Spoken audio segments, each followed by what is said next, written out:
What's going on, everybody? Thanks for joining NotifyCast. Today we have YouTuber BotterBoyNova along with Reconcile, who is the owner of Unknown Proxies. Hey, what's up? Thanks for having me. How's it going?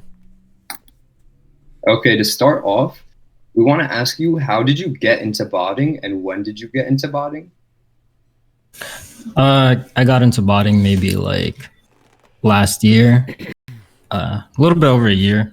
And basically, I was on Twitter and I saw all these people with like freaking towers of shoes. Like, I'm just like, dude, I want to do that. And because I know that like if you get even one, like you get like mad profit. And let's say you have a bot and you're able to get like 30 or 50 or something crazy like that, then you just multiply that by like crazy amounts. But obviously, I was one of the guys who were ill-informed about how botting really works. So it's like getting 40, 50 pairs, highly unlikely. I thought, oh yeah, just get a bot and like, make mad money, but that's not the case. So yeah, that's why I got into botting. I wanted to be like one of those guys that cook like hella hard every single release. Yeah, that's funny that you say that. Like for me, it was the same way. Like when I first started looking into botting, and I was seeing all these people like checking out tons of Yeezys on like Adidas and Yeezy Supply, and I was like, oh geez, all you need to do is just get a bot and then just run it.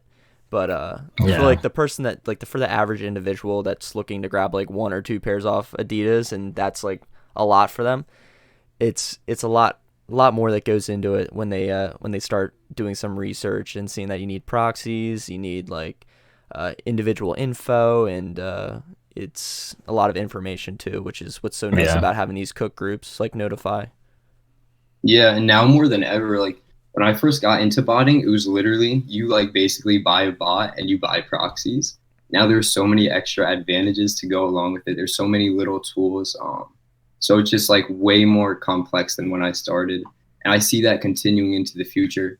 Everyone keeps finding out more and more advantageous ways to get ahead of the next person, which is just creating more and more tools to buy, which makes it a bit harder for the entrant botter to come into the game. Like even like these captcha harvesters and stuff, like one-click harvesters, didn't exist when I came in. So all that's just scratching the surface. I remember now for foot sites and Adidas, you need like needed cookies for some of the bots, and then some companies are offering cookie generators now, and it's like, what? Like you have to generate cookies to not get errors, but sometimes it doesn't work, and it's just so it's really overwhelming sometimes. Yeah, like everything even changed in the past year, like shipping rates and stuff. Like this is all like the bot developers keep finding small little things that get them like point something seconds to get ahead of the next bot. Then the next bot implements that same technology inside their code, and then soon enough all the bots have it implemented, and then the next thing comes out. So you just keep seeing these faster and faster checkouts, and it just keeps getting more and more complex. Mm-hmm. Yeah, it's definitely a cat and mouse game with the bot developers and the site managers like Shopify. It's really interesting to see how everything just evolves from one little change and how quickly people can react to it. Yeah, for sure. So Nova, like your YouTube channel, it's been blowing up. You have what, like over 70K subscribers right now? Yeah, I think I hit. That's insane. Yeah. So when did you see like the main growth in it, and why do you think it grew so quickly and so big as it did? I saw like some of the main growth after episode 9, and that's right after I published the video called "The Dangers of Botting: The Untold Truth About Botting." And long story short, I knew what I was doing. Before doing YouTube full time, I worked in digital marketing, and then I went to business. I went to college for business, and creating a social media presence was something that I was quite familiar with already. And this is actually, I don't know, my 4th, 5th channel. I've made many different YouTube channels beforehand, and I've been editing for over a decade. So long story short, I already knew what I was doing. as far as being able to acquire customers, as far as expanding my reach, and just general stuff to grow your social media account. And creating videos is just something that I just always like to do. And finding a reselling vlog is something that I've always wanted to see, because these people that go into stadium goods, or these people that would flex on Twitter, you always think to yourself, how the heck did he do that? Right. Absolutely. And it's just like a big mystery. And I figured out, like, hey, this is an opportunity that I could use, because I know a lot of people are also looking for this kind of content. And this is something that didn't exist all that much. Like, some people did it, but the people who did do it, it wasn't well produced. The editing was bad. Usually, like, when it comes to botting live cops, it would just be like just the bot, and then after that they would just throw them some background music, and then they'd call it a day. It wasn't well produced at all. It was like so half-assed. So I was like, you know what? This is my chance to take advantage of something that people want to see, but doesn't exist yet. And I felt like I was the guy to do it. So I just said, you know what, let me do it. And then it ended up being really successful, along with the experiences that I've had in digital marketing to be able to grow my channel. So yeah, that's about it. Definitely worked out in your favor for sure. And I know a bunch of people that really like watching your videos. And like you said, there are plenty of live cop videos out there of people using bots, and they just throw some music in the background. They let the bot run. You see the checkouts coming in, but the person's like, oh, is that really all that's involved? You know what I mean? So that's kind of maybe why some people think like, oh, botting's so easy. You push start and then you get all these checkouts. But with you're showing like a lot of the behind the scenes. I know some of your videos, it's like on like how you're going about a release and all that kind of stuff, and all your management with like going between each of your bots, since you do have so many. Managing your time on that bot, you're prioritizing this captcha, so it really gives you a good idea of what's actually going on during a full entire drop. I know one of the really good ones was like the inertia drop that you had. You were over at Bach Glenn's house and Judges, I think. So like everybody was kind of like able to see your whole entire setup that you were working with, like what you were doing with the captures with your mouse, and just how you went through the whole entire process. So definitely agree with you there, like that you're kind of the full package when it comes to sneaker botting and showing like the consumer what actually goes on. Yeah, that's another thing is that when people post live cops, people in general will never ever tell you when they take like a huge L. No one will ever admit like when they spend like $500-$700 on a single release and they end up touching 0 pairs of the thing that they're going for. No one likes to admit that. So I kind of want to help educate people that there is a lot of risk to this, and I take L's a lot as well, and it also helps people outside who usually hate resellers. It helps them understand like, this isn't just something that you just press a button and then you take the entire stock of online retailers. Exactly. It's not that simple. So it's also like an education thing. I want to help people understand like resellers work super hard and they have to take huge risks to be able to do what they do. And for the people who are already botting, you showing yourself taking L's, it shows a sense of relatability. Nobody cops every single release. Exactly. And like for the kids who like aren't copying every single release and are watching these YouTubers who only post their huge success and leave out the drops that they don't get anything, it makes them think like, oh, what am I doing wrong? Oh, is it me? Like, and this. Or really, when they see someone as big as yourself who's experienced in botting still taking L's, makes them feel like, okay, yeah, like this game isn't rigged against me. Like even the people who are doing well in this community also don't take W's every time. So that's a nice factor of your channel. And just adding on to that, that whole thing that you said about like the regular consumers, like seeing how it's not just press start and play and you get pairs, that you're actually putting so much time and effort into these releases.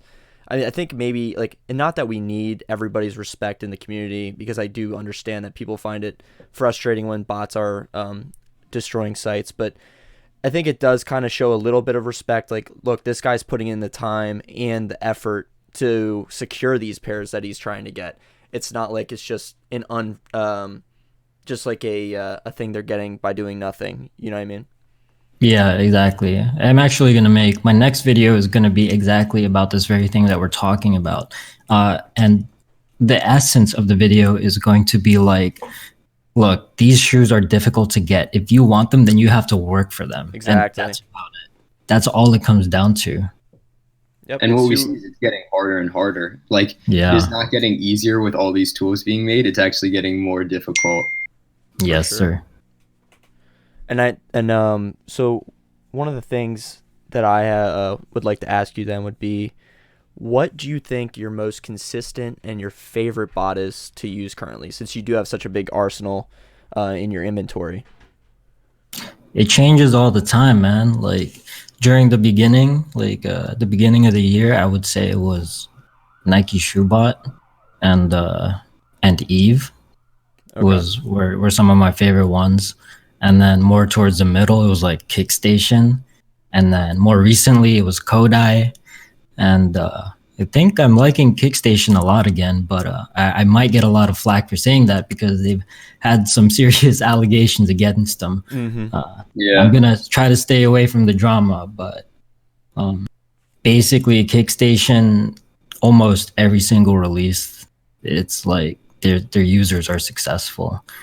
It's almost like all the websites that they support works really good. And a lot of the AIO bots that support like tons of websites, a lot of their websites that they support don't work that well. But for Kickstation, it's a different story. Mm-hmm. I actually recently just picked up TKS probably about 3 weeks ago, since they have been coming back on a good streak. I know, like you said, back mid-year, they were like on fire. I mean, everybody was trying to get their hands on TKS. That was the hottest bot at the time. Didn't matter what release it was, they were just destroying it. It fell off a little bit, I would say, the success rate, but then I think they're back in full now. I think it's kind of an underrated bot. But like you said, there is some drama and allegations going around. Whether or not they're true, that's for just the general public to decide. I'm not going to make my own opinion and stuff on it yet, though. Right. Yeah, definitely. And on the subject of bots, especially bots that resell, I wanted to know what your opinion is on the basically huge prices that bots are going for right now. You see bots that are going for $3,000, $4,000. Cyber reached like $6,000 a few months ago. Do you think this price is basically like valid for what you're buying, or do you think it's completely price hiked and overvalued? Yeah, it's absolutely ridiculous. I don't know how those prices got as high as they did. There's no justifying buying a bot for $3,000. Like what? That's really, really expensive, and it's often not worth it if you decide to get it that way. And the sad thing is, a lot of people who are new to the game, they would have this thing in their head that would be like, oh, if this bot is that expensive, then surely it'll help me cop. For sure. And that's the thing I'm trying to help, hopefully help people understand, that it doesn't matter how many bots you have, doesn't matter like your setup, nothing is guaranteed. You have to work hard, you have to really study how to do it, and luck is also a big factor to consider. So yeah, I think it's the market prices for some of these bots are not justified at all. Yeah, it's funny you say that. Like, I agree completely. What I usually see for myself happen is I buy bots, and well, my job at Notify is I'm a bot like investing mod, so I try to recommend bots that I think are going to go up in price. But the price that they're at in general, I think, is crazy. And when considering what bots are going to resell, you really need to think like, okay, what's the actual value, like the intrinsic value of this bot? How could it make a return on to its customers? And then you need to think about how hyped is it up? Like, how much of the price is contributed by the hype of the bot? Mm-hmm. Yeah. And that's the difficult thing, because the prices are so dependent on like the supply and demand on like the community. And the thing is, like, personally for me, I think $3,000, like if you know what you're doing in this community and like you do have good success drop after drop and you have like you've been doing it for a while. So the thing is, I agree with you on that, BotterBoy. People that are coming into the community, they buy the best bot out there, quote best bot, whatever is most expensive. You know, they're probably not going to hit. It's just because it's all about like your experience. It's a lot of trial and error with botting. So, you know, you learn as you're going through these releases. Okay, I did this wrong. I'm going to try to do this better next drop. I learned from that. Didn't mass link change fast enough. Used wrong keywords. Didn't mix it up. So, like, if you do know what you're doing through the process and you've owned other bots and you've had a lot of success with them, I think that you can maybe justify a $3,000 purchase. Just because, like, there are some drops that you can easily... not easily, but you can make $3,000 on a drop. It just depends what it is, and if you have the experience behind you to hit that drop. So it's just such a I guess specific basis on like who can justify that price, who can't, that type of thing. I'd say the one thing that might have been worth it at some point, I believe Kodai was the only bot that worked on Kith, and if you had a godly setup on Kodai back when it was basically the only bot that worked on Kith, then you could have easily made that money back if you're good enough. You would have had to click like so many pairs in a single release. That was crazy because the thing is, like, back then Kith wasn't even like really canceling multiples, and now we've been seeing it, like they really are hitting it hard and cracking down on the multiples. And I'm not sure if it's just the software that they're using in their server or what, like a type of protection it might be.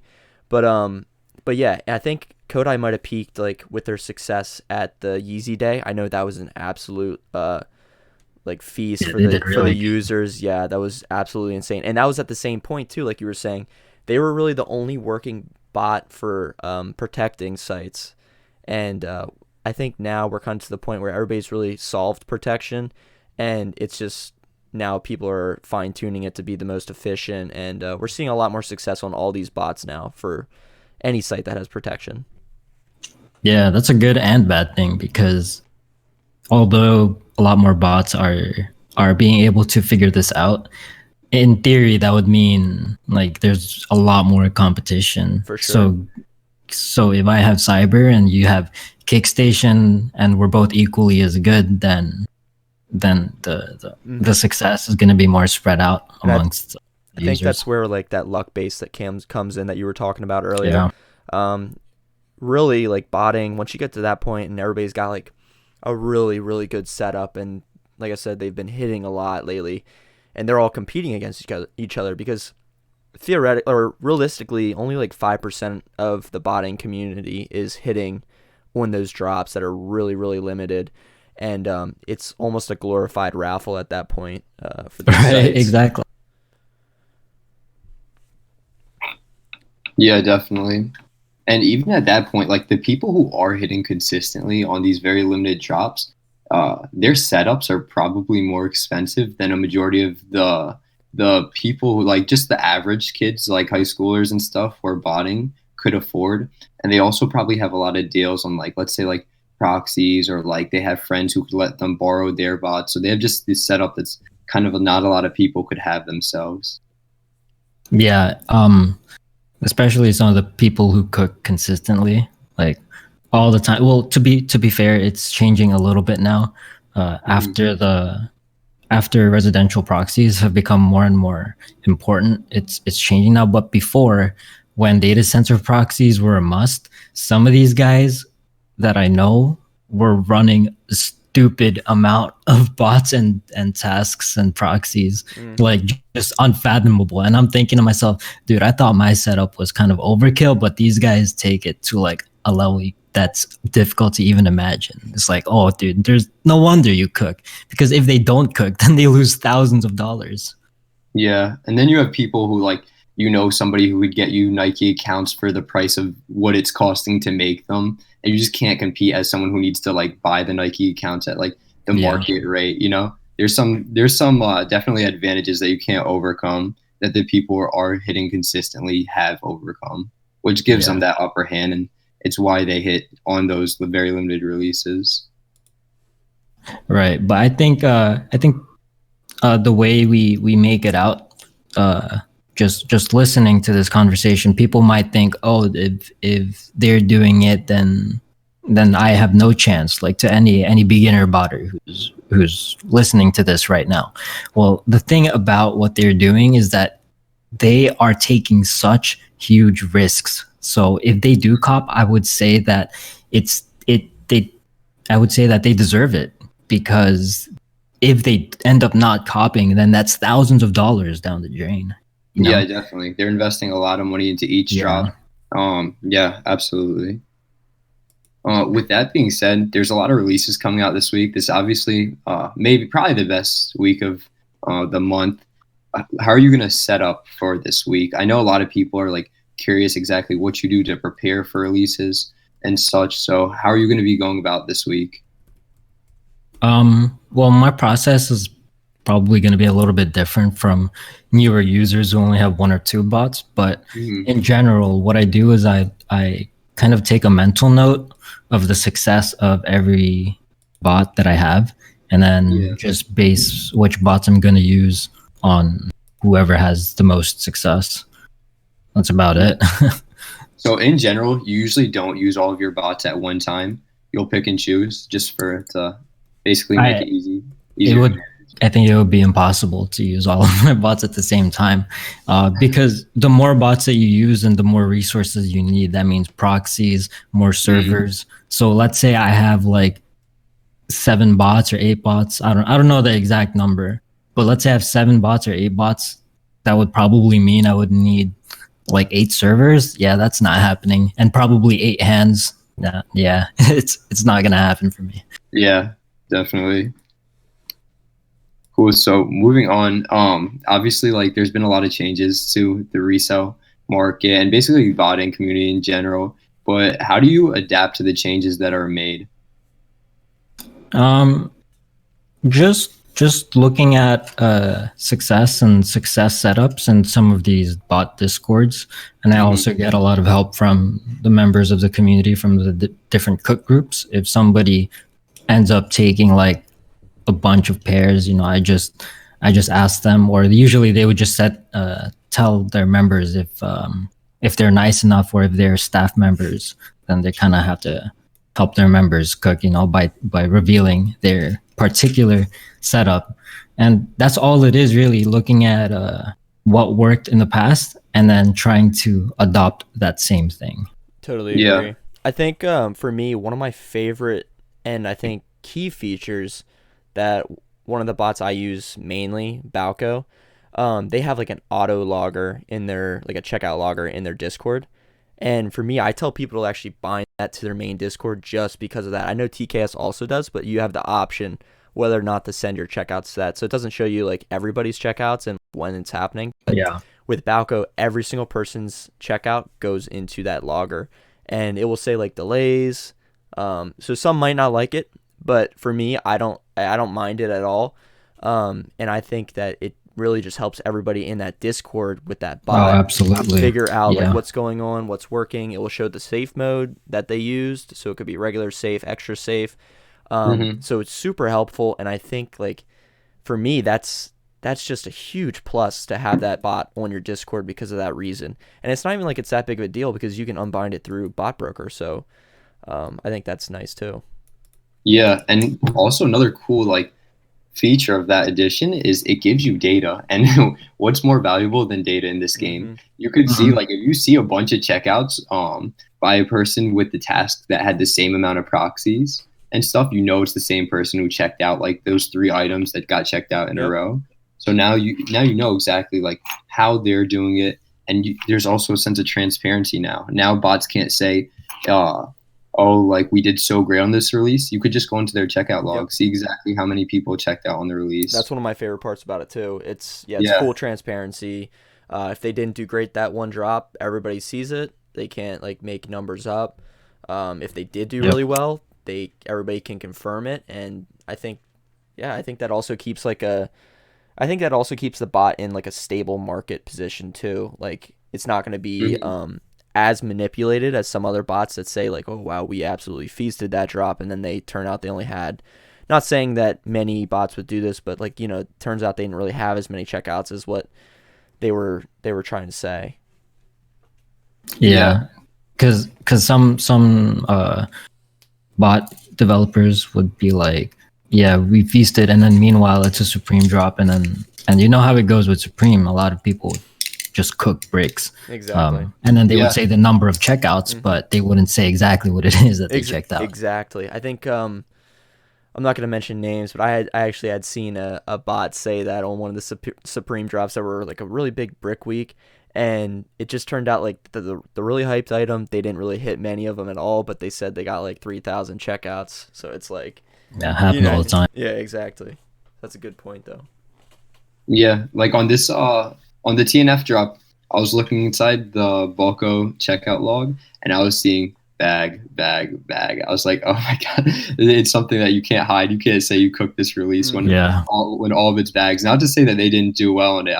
It's just an observation that it's a good observation saying what you cop from the website means if you cooked. Totally looked at that too, because I think they dropped protection, if I'm not wrong, like Pookie, a few minutes after the drop. So Balco completely ate all the t-shirts and like all that kind of stuff that wasn't hyped, like as hyped as the jackets, but it didn't hit any jackets on initial at all. I think they hit a good amount actually on restocks, but that's without Pookie, obviously. Mech absolutely just destroyed that drop. I mean, it was unreal. Yeah.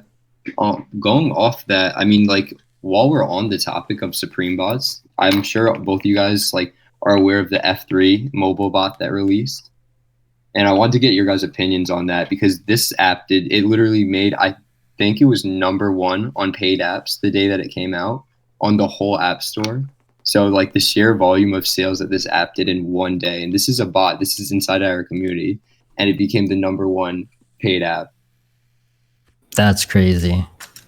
Like it kind of hurts my head to think about it. Like the #1 paid app, like out of all the apps. Yeah. It's nuts. Yeah. They posted it on Twitter, and I was like, no. I was like, is this like a category thing? I went onto the app store. I went to paid apps. It was their #1 paid app. I was just, wow. Like, I was in complete shock. And then I think about how much money they made when they're selling each copy for $25. They're the real ones who are winning, whether or not it cops. They're the real ones who are taking W's. Mm-hmm. It is absolutely insane that they were #1. I think a lot of people just coming from that were thinking, and I don't know how it performed. Did it do okay, or do you know anything about that, Husky? Like maybe it mediocre. It did not do very well. Okay. Like we were talking about the other bots, protection was on. They had checkouts, but it was for the wrong items. Sure. So I think like probably a lot of people, it's a very limited bot to begin with. It's one of those bots that resells for a lot of money. So anytime you have an option to be able to like maybe get in on something that they're making, obviously you probably want to take advantage of that, which is what the community was doing, I'm assuming. And they might have also thought, oh wow, this is going to be a SupBot part 2, because SupBot was just absolutely out of hand last season. I mean, that was so good. It was almost everything. In some instances, SupBot was the only bot that worked for exactly. some. Yeah, exactly. I mean, people, when you're copying like Swarovski like box logos with this, how much was it? Like not $20 or something. Exactly. Yeah. Something crazy cheap. It absolutely and readily available too. Not to mention with all these like bots that are like limited to have like 1,000 users, the price driven up to the maximum that it could be. Yep. This bot was fully in stock all the time for $25. Yep. So I mean, for that, like I think a lot of people probably saw that as like, oh, this could be SupBot part 2. I need to get in on this. And hey, I mean, I'm not dogging on the company at all that put it out there, because it is a business, and if your product is working and all that kind of stuff and you're ready to push it, hey, all the props to them. Hopefully. Yeah, if you think about it, I'm surprised that more bot companies didn't do this, because it was awesome. Such a like perfect marketing that they did. Exactly. So props to them on that. What they did was, I was having a conversation about this with one of my friends, because we were talking about how this company's most likely going to do $1 million in sales this year, which is absolutely stunning, and it shows how many people are inside the botting community now.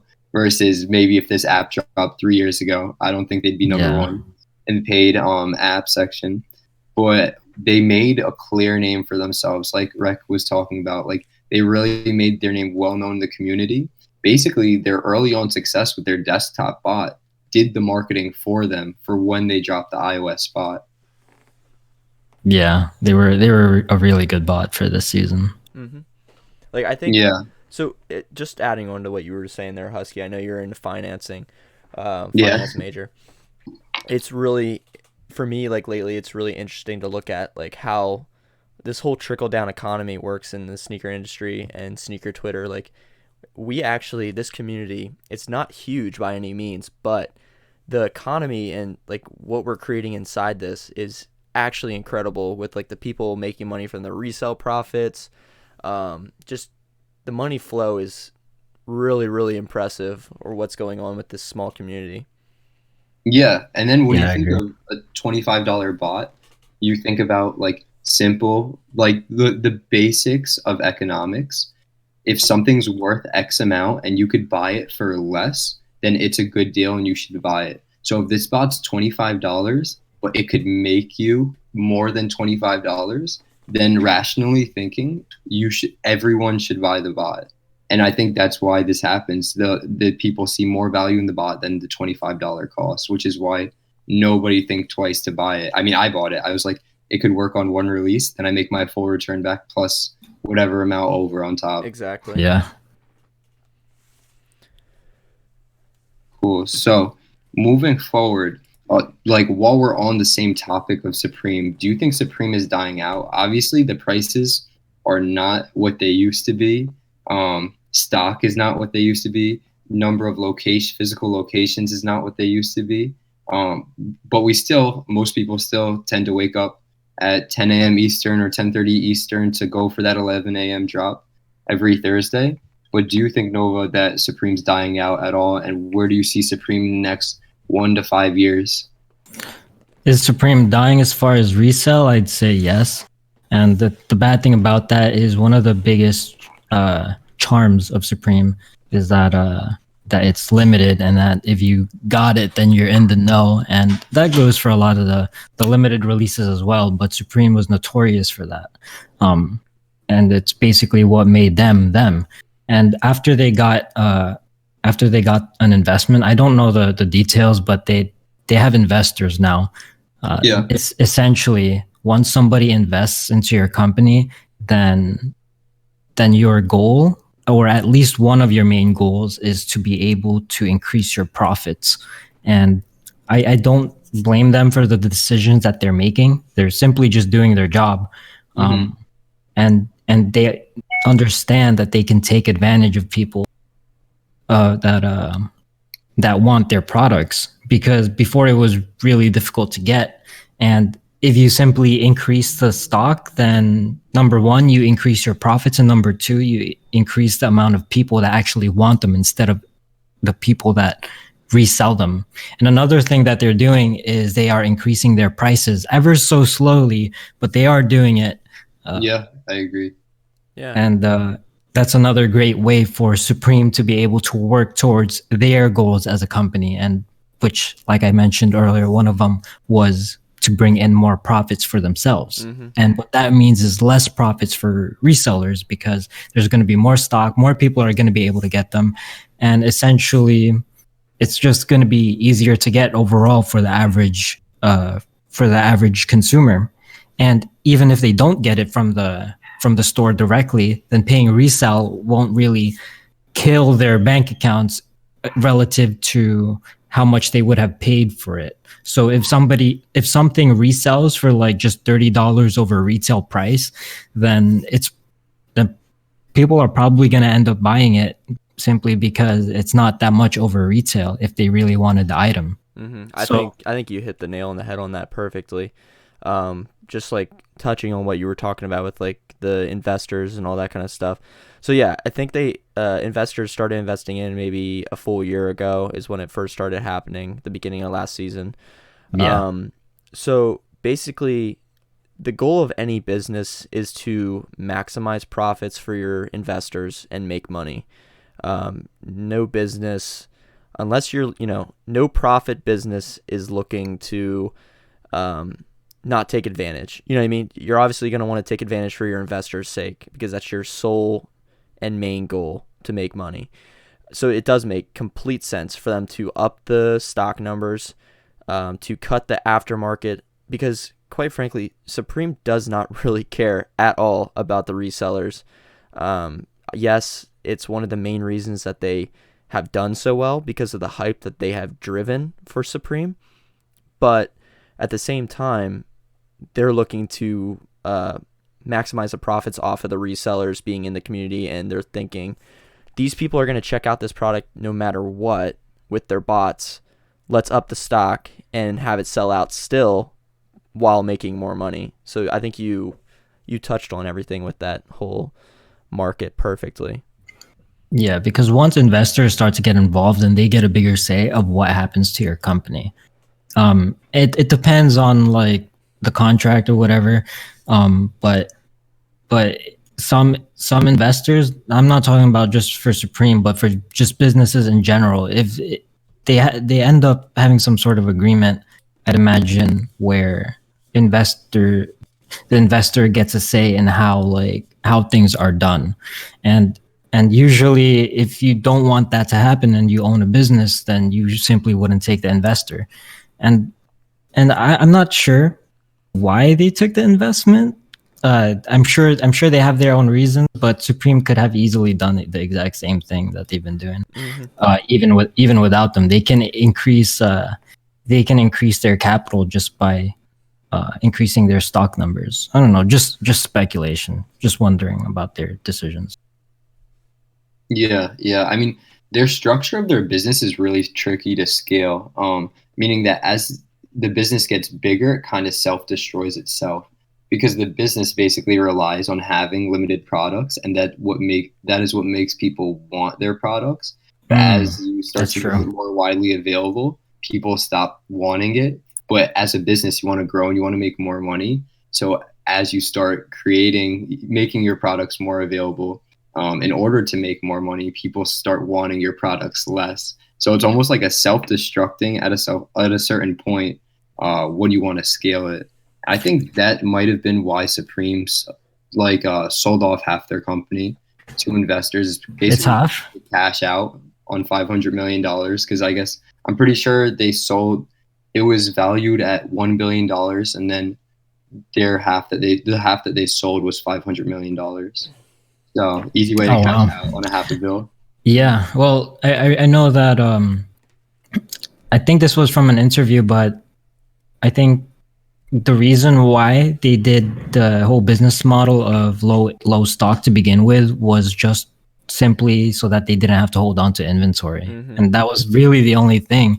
But it ended up being like a huge marketing thing, so it worked to them really well. It's really incredible, because I think Supreme is definitely the leader in the industry on like that marketing tactic, and we're now seeing that throughout a lot of things, not just shoe related. Everything's exclusivity, which exclusivity is one of the strongest marketing that you can do nowadays, because everybody wants that one thing that it's not easily attainable, like you said, so that people know, like, wow, okay, that person's wearing that. That's, maybe in their eyes impressive, or however they want to look at it. When you see these rappers and these celebrities wearing this stuff, it definitely adds on to that exclusivity factor. But also wanted to see like what you thought. Do you think that the StockX market has changed Supreme in a negative way or in a positive way? I think, just for the record, I think StockX is an incredible tool for resellers. But there are a lot of things that they've been doing that is really bad. So because of that, I don't actually advise people to use StockX anymore, because people are getting hacked. Like actually people are spending money on StockX users, like bank accounts and stuff. It's like, what the heck? How do you even let that happen? Exactly. And it's not like a one-time mess up. Like, it happens over and over again, and it's just dangerous to use the platform. But anyways, back to your question, how did it affect Supreme, or whether or not it's bad or good? I don't have a stance on it. essentially the market price is just that. It's a market price. It's a price of supply and demand, and StockX just helps with the benchmarking with a lot of that. So when it comes to did it help their prices? Probably not. Did it hurt the prices? I don't know. But like I said, whatever prices come out to be, it's just supply and demand. And when it comes to Supreme, as we know, they're increasing stock, they're increasing prices. Then the supply, as the supply gets more, then it will be a lot easier to get. So we can't put just a single thing. For example, StockX as a platform. You can't just look at that and say, oh yes, they're ruining prices or whatever. It comes down to the supply and demand, and that's all there is really to it. Totally agree on that. Yeah, just finding that equilibrium with the buyers and the sellers. Yeah. Personally, for myself, I also agree with, like, I don't personally like to sell through StockX. I just dropped off actually a bunch of stuff at a local consignment, and I mean, you can typically get higher prices anyway doing that. So as long as you're okay with not like having that instant payout, which I know a lot of people in this community do like, that's why they're drawn to StockX as that tool.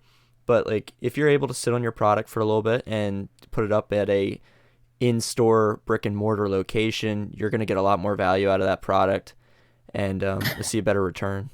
Yeah, another thing about StockX I wanted to mention is the way their website is set up. It's really, really bad for buyers, because when a buyer goes into StockX.com for the very first time, it's like, what am I looking at, right? It's not like, let's compare it to Stadium Goods. You go to Stadium Goods, it's simple. You pick a product, you pick your size, you buy it, that's it. When it comes to StockX, all of this craziness is flashing at you. Buy, sell, bids, asks prices. They have all these charts. They really do want to make it kind of like a stock market thing, and I get that. But it's really bad for buyers, for customers, because they would go in and it's really overwhelming for them. The people who want to pay resale, a lot of them, they just want to buy the item. That's all it is. And the way StockX's website is set up, it's not optimized to do just that. StockX is more towards the seller. They want to target the seller more so than the buyer. And that's why sometimes you see prices on StockX that just straight up don't make any sense. Like, people are just selling for under retail. People are just losing like tons of money. And that's because their website is, I would imagine there's way more sellers on StockX than buyers, and that might make their charts a little bit more skewed because of this exact very thing that I'm talking about. That their website isn't optimized, isn't streamlined enough for buyers and to encourage them to purchase from their website. For sure, I can definitely see how it would be overwhelming for your average shoe consumer, like just a random person that that comes along the site that's looking for a legit pair of shoes from a trusted source, so to say. You know, they stumble upon the website and they're looking through, and definitely could be very overwhelming with all the charts, like you said. Whereas Stadium Goods or Flight Club, you go on there and it's just one option: buy at this price. So yeah, and I think Goat has done a good job of kind of steering away from that whole like technicality viewpoint from their buyers, and it's much more, I mean, it still does have like the buy at this price and sell at this price, but it's less like chartish, and what we do see is a reflection of your theory of the prices are a bit higher on Goat. Right. So it's Goat's, the way Goat has their website, so it's so good for the buyer, because you just go on it, buy new or buy used. Very simple. That's all you got to do. If you want to buy it, then you click on either one. You want to buy it used, you want to buy it new. It's very simple for the buyer. On StockX, it's might be a little bit more complicated. I know for us, obviously, we know how to buy things from StockX. In theory, it isn't really that complicated, but these things really do matter when it comes to getting people to buy from your website. Yeah, especially like think about like a 14-year-old kid who wants to buy like a Supreme shirt or something like that. They go on and they don't know the concept of ask, like what you said about like it being normal for us, like it feels intuitive But for a 14-year-old who goes on, they don't know what bid all this stuff is, ask all this. So yeah. But when you look at GOAT, you just go on. And I love how they have the used option. A lot of people who want a shoe, I mean, you just want to buy it and you don't care if it has a little scuff on it. It's the shoe that you want. Brings down the price a little bit, so it makes it more affordable to you. I wonder if StockX is going to add that feature in. Now, Nova, I'm curious. So sometimes in some of your videos, you say like, you know, I'm thinking about making this a personal, that sort of thing. Do you, on a regular basis, do you think that you take part in wearing personals, streetwear, and shoes? No, I'm not really a collector. I just wear what I like, and I just like to keep it simple. But I still do very much have a big appreciation for like all the sneakers that I caught, because a lot of them you really, or I really appreciate like the craftsmanship and like the designs and like the technology behind some of these shoes. But other than that, I'm not really a collector, because this is the way I like to think of it. Let's say I cop a Air Force One Chicago, the blue, the Momo ones, right? And let's say I get my size. Now, they're a beautiful pair of shoes. I would love to wear them. But if somebody, let's say a stranger, goes up to you and he gives you two options, so he has two hands out, and on one hand he has a pair of brand new sneakers, the Chicago one, the Chicago Air Force Ones, and on the other hand he has $2,500. Which hand do you pick? Yeah. In my eyes, that's exactly like in my eyes, that's how I am too. Like can I justify this price that I'm willing to pay for putting it on my foot? You know what I mean? And a lot of times for me, I can't. So that is why I sell the product, because at the end of the day, we're all in this community for like reasons, and most of the time it has to deal with making money. So yeah, for me, I have to weigh the value versus my personal. You know what I mean? Right. Most of the time, it just doesn't make sense. Like, if you think about it, like in the scenario that I just described to you, it almost never makes sense to choose the sneakers over like $2,000 of profit. Like, unless you're just really balling that much that you just don't care. But I feel like a lot of people, a lot of people forget what's important, and people just like to flex a lot and stuff like that. But I would totally understand if you have a true appreciation for the shoes or for the items that you're buying, and that you really, really do love them, and you really, and it really helps you feel confident or whatever the heck it may be. But some other people, they just flex just to flex. And yeah, I don't know. No, I agree with that. Yeah. So like for me, I might keep like, you know, one out of every like 10 pairs of shoes I cop or something like that, like each release, you know what I mean? And for me, it has to be like one of those releases that I do like extremely well. So say like the Sakai's or something like that, say I hit like 5 pairs, I might keep one if I hit my size, just because I have 4 others that I can sell to kind of balance it out a little bit. But you know, even then it's like, can I justify wearing this $500 shoe? Is it going to give me that much added value? You know what I mean? So yeah, definitely an interesting concept. What I was going to say is, I think a lot of people who get a shoe for personal, they buy it for like, let's say like the Sakai's, where it's like pretty cheap, like $150 or so. And they say like, oh, I only spent $150 on it, so I could wear it. But when the shoe is actually worth $300, that shoe, even though you bought it for $150, it's worth $300. So you're wearing a $300 shoe. Yeah, exactly. It's the opportunity cost that you're missing out on. Yeah, like I said, I'm not a hype beast, but sometimes it just almost doesn't make sense to. I would understand your example, like if it's like $150 shoe and let's say it resells for $400, $500, okay, I would understand it. But if it's something that's like super expensive, like that resells for over $1,000, it's kind of like, dang, like that's just a big flex. Yeah, like for me, I wouldn't be able to justify that. Yeah, exactly. It gets to a point where it's, this shoe is worth a vacation to like Europe or something like that. Right. Yeah. And would I rather wear the shoe or go to Europe with like my friends? And, yeah. And you hit it right on the head with that. And I think like it is interesting because like for some people, like I guess a good example of this would be the Travis Scotts, even like the ones that are just coming out there, Air Force Ones. I think they're selling for like $800 and they're like $150 to buy, so it's pretty low investment for the opportunity. But yeah, so like even that, you get the shoe.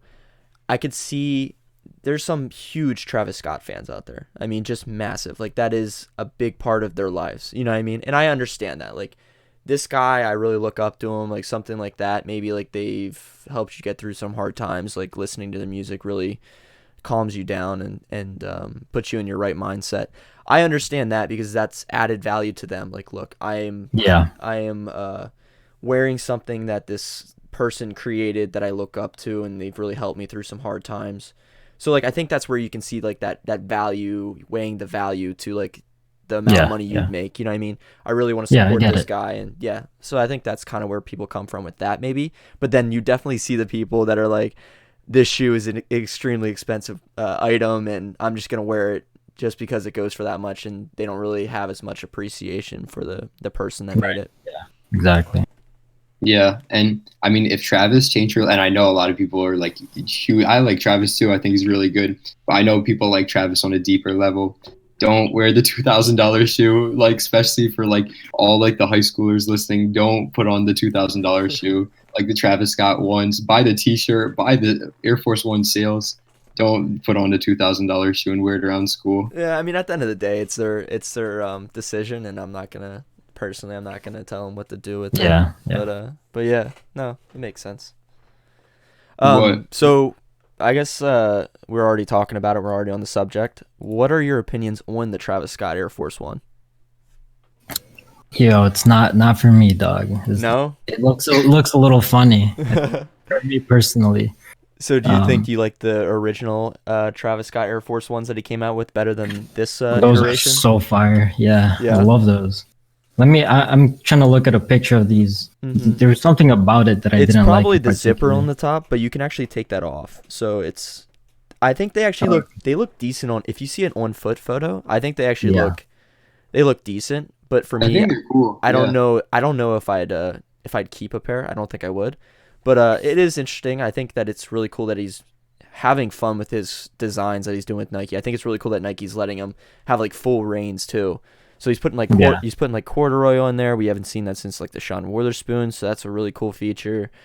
He's doing like a bunch of different materials on it, which is it is a cool shoe. Yeah. I would say I really appreciate the art and the design behind it. I can't wait till I get it in my hand. I copped earlier. Oh wow! On the stash. Yeah. That's awesome. So I can't wait to see what it's all about, because it looks like there is a lot of thought put behind it, especially with the different materials and stuff like that. Mm-hmm. But to wear on my feet, probably not. Mm-hmm. Like I'm a more of a like simple person. Like I just wear white t-shirts on my videos. Like I don't care. You know what I'm saying? Yeah.